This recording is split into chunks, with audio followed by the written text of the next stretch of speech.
Bonjour à toutes et à tous les amis, c'est Axel de la chaîne YouTube WWE Fan France, j'espère que vous allez tous très bien. On se retrouve pour la vidéo pronostic de Elimination Chamber. Il y a quelques matchs, mais des matchs avec beaucoup de suspense je trouve, ça va pas être si simple à pronostiquer. On est parti pour les pronostics, on commence avec le premier match. Commençons avec le match pour le titre de Raw, Asuka contre Lacey Evans. Et là, encore une fois, beaucoup de suspense parce que on ne sait pas si Lacey Evans sera apte à combattre ou pas. Je vous rappelle que à Raw, cette semaine, elle a annoncé tout simplement qu'elle était enceinte. Alors cela fait partie de la storyline, ils veulent nous vendre le fait que Ric Flair soit le père. Maintenant, il y a des rumeurs comme quoi Lacey Evans serait véritablement enceinte de son vrai mari. Et donc si c'est le cas, cela voudrait dire que Lacey Evans ne pourrait pas combattre ce dimanche à l'Elimination Chamber. Donc à voir si Lacey Evans va conserver cette place. À l'heure où je vous parle, le match Asuka contre Lacey Evans est toujours annoncé, il est toujours officiel. On n'a pas de remplaçante pour Lacey Evans. Donc peut-être que le match aura lieu. Personnellement, je pense en toute logique qu'il n'aura pas lieu parce que si Lacey Evans n'a pas pu se battre ce lundi à Raw, il faudrait conserver la même logique et elle ne devrait pas pouvoir se battre ce dimanche à l'Elimination Chamber. Et donc si c'est le cas, qui pour la remplacer? C'est la question que je vous pose. Si vous avez des idées, lâchez-vous dans l'espace commentaire. Je pense que vous allez être nombreux à penser à Becky Lynch. Alors est-ce que c'est le bon moment pour Becky Lynch pour revenir?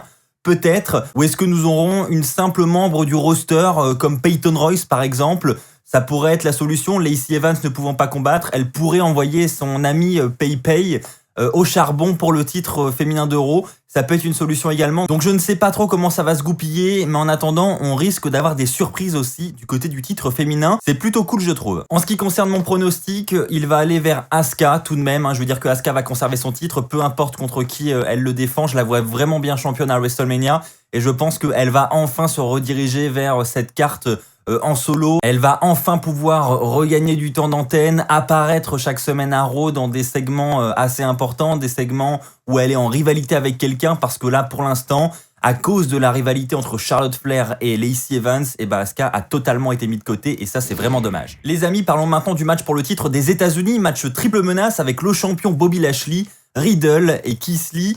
Donc là, c'est une plutôt mauvaise nouvelle pour Bobby Lashley, mine de rien, parce que le fait que ce soit un match triple menace, cela veut donc dire que Bobby Lashley n'est pas obligé d'être impliqué dans la fin du match pour perdre sa ceinture. Et je pense que c'est ce qui va jouer dans ce combat. Je pense que la WWE va tout simplement faire perdre le titre à Bobby Lashley. Mais ça n'est pas Bobby Lashley qui va encaisser le tombé. Alors moi, je vais prendre un petit risque pour ce match. Je vais pronostiquer Riddle. Voilà, je vais dire que Riddle va devenir champion des États-Unis ce dimanche à l'Elimination Chamber. Et je dirais que Keith Lee va prendre le tombé. Donc voilà, je prends un petit risque, mais je me dis Riddle, il a tellement pris cher ces dernières semaines avec Bobby Lashley. Keith Lee, il a été mis un petit peu de côté, peut-être volontairement aussi, c'est peut-être pour créer la surprise ce dimanche, c'est totalement possible. Mais voilà, Riddle, je me dis, il a pris cher, c'est quand même lui qui est le plus impliqué dans cette rivalité avec Bobby Lashley. Et voilà, on nous le tease un petit peu depuis quelques semaines quand même. On voit que Riddle tourne autour de ce titre depuis pas mal de temps maintenant. Donc je me dis, il est peut-être temps de lui donner, et le fait que ce soit un match triple menace, ça pourrait protéger Bobby Lashley de ce tombé final, donc ça serait pas une mauvaise idée. Nous enchaînons avec le match Elimination Chamber. Nous aurons un match entre Cesaro, Kevin Owens, Daniel Bryan, King Corbin, Sami Zayn et Jey Uso. Et le vainqueur de ce combat aura le droit d'affronter juste après le champion universel Roman Reigns. C'est Roman Reigns lui-même qui a mis en place ses règles, évidemment, il fait en sorte que tout aille dans son sens parce que celui qui remportera ce combat sera épuisé après environ 30 minutes de match et devra donc ensuite affronter Roman Reigns qui lui sera frais et dispo. Donc évidemment l'avantage ira à Roman Reigns. Maintenant, qui peut remporter ce match? On va procéder par élimination. Je pense que déjà il y a de fortes chances que ce soit un face qui remporte ce combat. Donc on éliminerait directement Jey Uso, King Corbin et Sami Zayn. Sami Zayn qui devrait d'ailleurs perdre de façon injuste encore pour qu'il puisse une fois de plus parler d'un complot contre lui.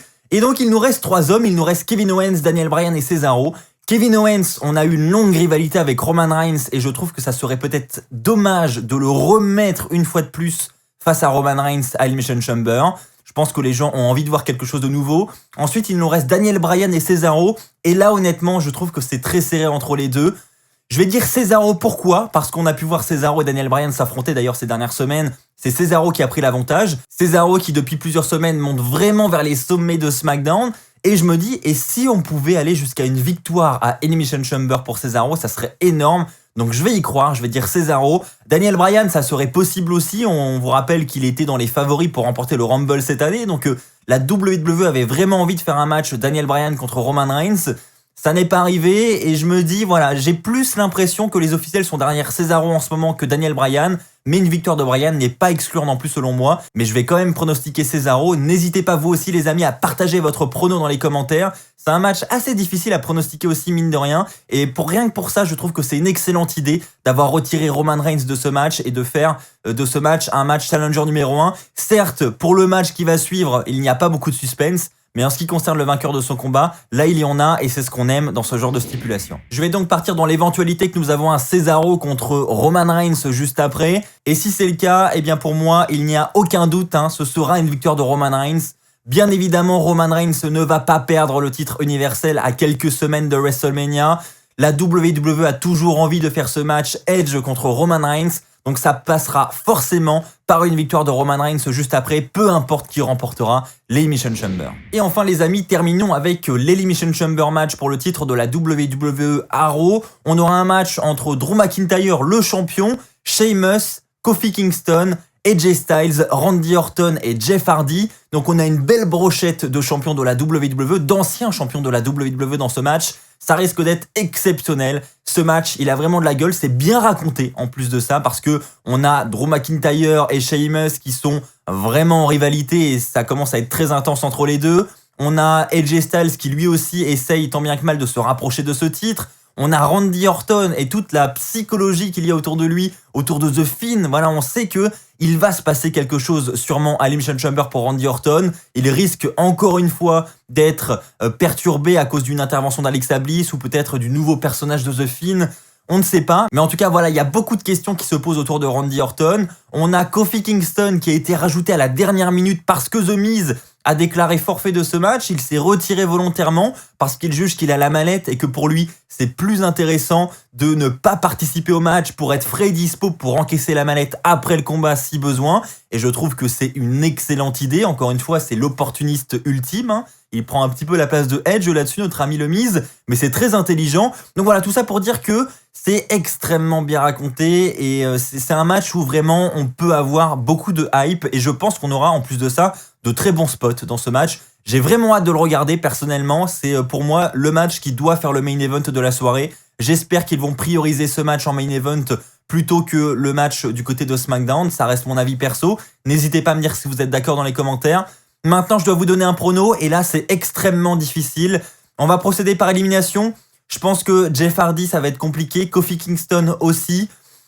Je pense que ça pourrait se jouer éventuellement entre Sheamus, Randy Orton, AJ Styles et Drew McIntyre. Je vais retirer AJ Styles parce que voilà, je le vois pas dans la course au titre de la WWE aux alentours de WrestleMania. Donc voilà, je vais le retirer. Randy Orton, pareil, évidemment, il va se concentrer avec The Fiend. Après, il pourrait très bien remporter la ceinture pour que ensuite The Fiend vienne le défier pour le titre à WrestleMania. Ça pourrait être une possibilité. Mais je vais l'écarter quand même. Et il nous reste Sheamus et Drew McIntyre. Et là, c'est la rivalité du moment. Donc je vais pronostiquer Drew McIntyre. Je vais dire que Drew McIntyre va rester champion de la WWE. Mais encore une fois, je ne suis absolument pas sûr de moi. Tout peut arriver et c'est ça que j'adore dans ce match, c'est que tout est vraiment possible. On n'a pas vraiment de plan en ce qui concerne Drew McIntyre pour WrestleMania.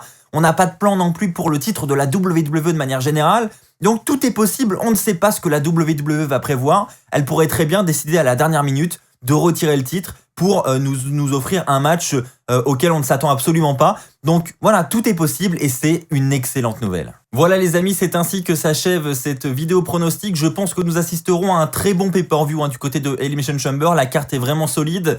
Maintenant, on a très peu de matchs. Peut-être que d'autres matchs vont être annoncés durant SmackDown parce qu'au moment où je tourne cette vidéo, eh bien SmackDown n'a pas encore eu lieu, le dernier SmackDown avant le pay-per-view. Donc peut-être que d'autres matchs seront rajoutés. On a les titres par équipe féminin, par exemple détenus par Shayna Baszler et Nia Jax qui devraient être mis en jeu face à Naomi et Lana, mais je ne sais pas si ça aura lieu au pay-per-view. Et on nous tease également du côté de SmackDown une rivalité entre Big E et Apollo Crews. Donc peut-être que ce match aura lieu également au pay-per-view, mais pour l'instant, rien d'officiel. Voilà les amis, merci à tous d'avoir regardé cette vidéo. N'oubliez pas de lâcher un commentaire pour le référencement de la vidéo. N'oubliez pas le pouce bleu. N'oubliez pas également de vous abonner si ce n'est déjà fait. On approche à très grands pas des 100 000. Là, on y est presque, c'est incroyable. Merci à tous. On se retrouve demain pour une nouvelle vidéo. D'ici là, portez-vous bien et n'oubliez pas, soyez toujours très très fiers d'être fan de catch. Allez, bye tout le monde.